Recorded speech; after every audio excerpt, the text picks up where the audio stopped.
Selamat pagi, selamat siang, selamat sore, dan selamat malam. Ketemu lagi bareng saya Bewok di WIG, di mana kita akan memberitahukan kalian kabar seputar update terkait isu gadget dan teknologi dalam waktu Indonesia bagian gadget. Berita pertama datang dari Xiaomi, di mana Xiaomi Mi 11T Pro dikabarkan sudah lolos TKDN dengan membawa spesifikasi fitur 120 watt fast charging serta menggunakan chipset Dimensity. Setelah meluncurkan 3 varian Mi 11 di Indonesia, ternyata jumlah tersebut masih dirasa kurang karena sebuah rumor mengatakan bahwa Xiaomi Mi 11T series sudah lolos TKDN dan siap untuk dipublikasikan dalam waktu dekat ini. Bocoran terkait spesifikasi dari ponsel anyar Xiaomi ini pun sudah mulai tersebar di mana-mana. Yang mana bocoran terbaru telah coba diungkapkan oleh salah satu akun Twitter bernama Xiaomi UI yang tergolong cukup lengkap. Disebutkan bahwa Mi 11T yang akan rilis secara global dan di India diberikan kode nama Amber. Sementara untuk varian yang akan dijual resmi di China diberi kode nama Redmi K40 Ultra. Selain itu, dilansir dari GSM Arena, menurut sebuah sumber yang berasal dari Vietnam, Xiaomi Mi 11T Pro akan mempertahankan untuk menggunakan chipset Snapdragon 888 dan layar OLED 120 Hz-nya. Ada pula selentingan bocoran yang mengatakan bahwa Mi 11T Pro ini justru akan menggunakan chipset Dimensity kelas atas dengan seri 1200 sebagai salah satu contohnya. Sedangkan terkait informasi peluncurannya, dikabarkan pihak Xiaomi diharapkan untuk segera mengungkapkan produk terbarunya ini secara global pada 23 September 2021 mendatang dan membuat ponsel ini tersedia secara global. Sepertinya menarik sekali berita soal Mi 11T Pro ini. Apakah kalian tim Snapdragon atau baiknya pakai Dimensity? Langsung aja tulis di kolom komentar, brother. Tidak mau kalah juga dengan Xiaomi, Realme juga memutuskan untuk menambah jajaran smartphone-nya mereka dengan mencoba merilis Realme Narzo 50A. Sepasang sertifikasi smartphone terbaru terlihat muncul dan mengindikasikan bahwa sertifikasi tersebut merupakan Realme Narzo 50A. Perangkat tersebut memiliki kode name ataupun nomor model RMX3430 dan dikabarkan akan menggunakan jaringan GSM, WCDMA ataupun LTE.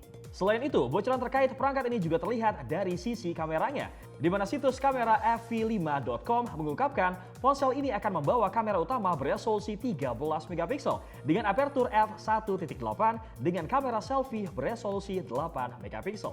Berdasarkan pada spekulasi dan kabar yang beredar, ponsel yang disinyalir sebagai Narzo 50A ini akan dijual dengan harga 135 US dollar atau sekitar 1,9 juta rupiah. Namun sayangnya, kedua data tersebut baru muncul dalam daftar Komisi Penyiaran dan Telekomunikasi Thailand atau NBTC dan Biro Standar India atau yang lebih dikenal dengan nama BIS. Nampaknya mantul sekali Realme ini, brother. Nggak mau kalah sama si Oren. Kalau bisa Realme Narzo 50A harganya di bawah sejutaan.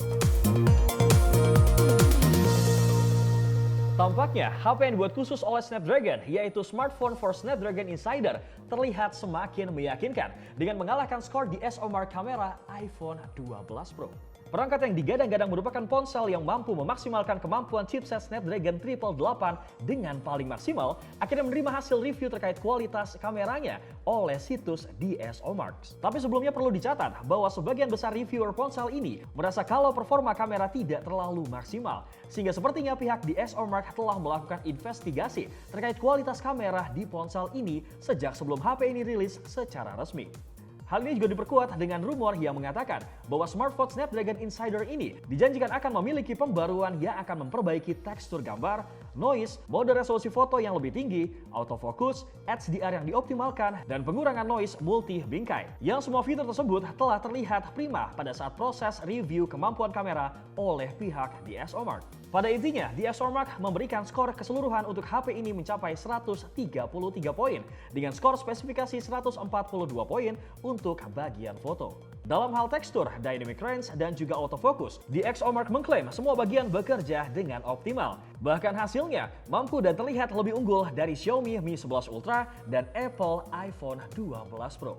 Mantap kali pun Snapdragon, brother. Gitu dong, kalau bikin handphone jangan yang kentang-kentang, bro. Walaupun kadang yang kentang tuh suka enak.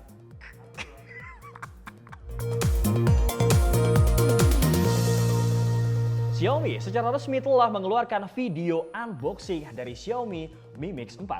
Video unboxing tersebut memperlihatkan kotak dari ponsel terbaru Xiaomi yang memiliki layar super luas ini. Dengan ukuran yang terlihat lebih besar dibandingkan ponsel Xiaomi pada umumnya, di dalamnya juga terlihat sebuah charger 120 watt yang disertai dengan kabel pengisian dayanya. Kemudian Xiaomi Mi Mix 4 ini memiliki layar AMOLED seluas 6,67 inci yang melengkung dan kamera selfie beresolusi 20 megapiksel yang disematkan di belakang panel layarnya.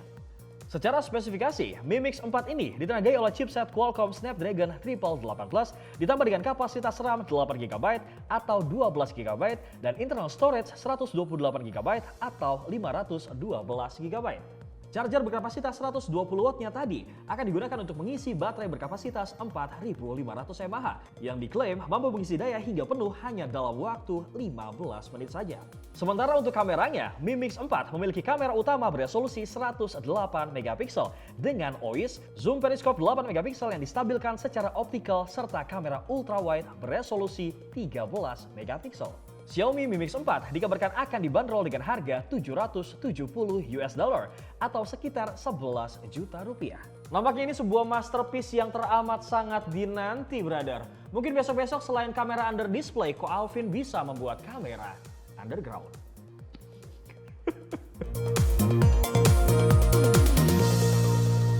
Tiga game yang sedang ramai dimainkan, yaitu Free Fire, Mobile Legends, dan PES 2021 resmi akan dipertandingkan di PON ke-20 di Papua mendatang.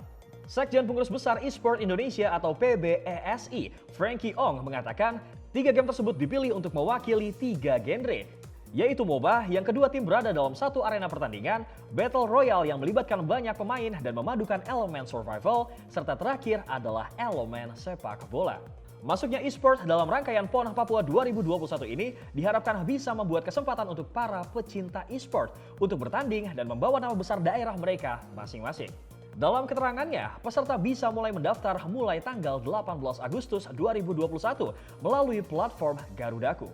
Dan juga harus mewakili daerah sesuai dengan domisili yang tertera di KTP maupun KIA. Babak kualifikasi sendiri dijadwalkan akan dimulai pada tanggal 26 Agustus hingga 6 September 2021 sesuai dengan informasi yang tertera dalam aplikasi Garudaku. Si Just No Limit sama Jessica Jen kira-kira bisa ikut juga nggak nih sih bro? Bisa jadi ngewakilin DKI atau mungkin ngewakilin Banten. Tak berselang lama setelah meluncurkan varian Realme GT Master, ternyata Realme secara mengejutkan akan memberhentikan varian Realme X dan akan menggantikannya dengan Realme GT. Realme dikabarkan akan segera mengakhiri riwayat hidup salah satu seri yang menyasar pada mid to high mereka, yaitu Realme X Series. Hal tersebut bahkan sudah dikonfirmasi langsung oleh CEO Realme Eropa dan India, yaitu Madhav Seth yang mengatakan bahwa Realme GT akan menggeser posisi Realme X setelah nantinya varian tersebut sudah secara full diberhentikan untuk diproduksi. Setelah vonis tersebut, secara tidak langsung pihak Realme meresmikan Realme X7 Max 5G menjadi varian Realme X series terakhir yang dirilis di pasar global. Sebagai informasi, Realme X merupakan ponsel Realme yang masuk ke dalam kelompok budget di kelas atas dan mid-range. Varian ini dimulai dengan diluncurkannya Realme X dan diakhiri dengan Realme X50 Pro pada tahun 2020 yang lalu. Bewok berdoa brother, semoga amal ibadah dari Realme X ini diterima di sisi yang kuasa dan semoga tongkat estafet dari Realme GT bisa berjalan khususnya di Indonesia. Sebelum kita masuk ke kabar update selanjutnya, alangkah baiknya buat kalian yang tertinggal kabar update dari minggu-minggu yang lalu, kalian bisa masuk ke channel YouTube Ricebook dan juga playlist Waktu Indonesia bagian gadget. Setelah terbilang cukup sukses dalam penjualan perdananya, Redmi Note 10 justru dikabarkan tidak akan dijual lagi khususnya di pasar Indonesia. Xiaomi Redmi Note 10 telah dipastikan tidak akan dijual lagi untuk pasar Indonesia. Berita duka tersebut disampaikan langsung oleh akun sosial media resmi Xiaomi di Twitter pada tanggal 21 Agustus 2021 yang lalu. Namun, meskipun begitu, Xiaomi tidak semerta-merta meninggalkan dan membuat kecewa para Mi fans di Indonesia. Karena pihak Xiaomi tetap akan memberikan opsi ponsel lain dengan menawarkan 3 seri HP pengganti dari Redmi Note 10 dan masih bisa dibeli dan digunakan oleh pecinta brand yang identik dengan warna orange ini di Indonesia.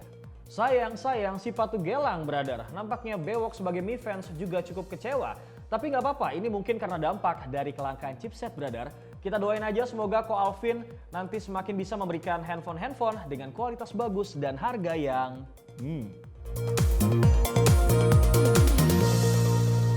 Sekian dulu kabar terupdate dalam satu pekan belakangan ini di Waktu Indonesia bagian gadget. Bewok dan segenap kru yang bertugas pamit. Assalamualaikum.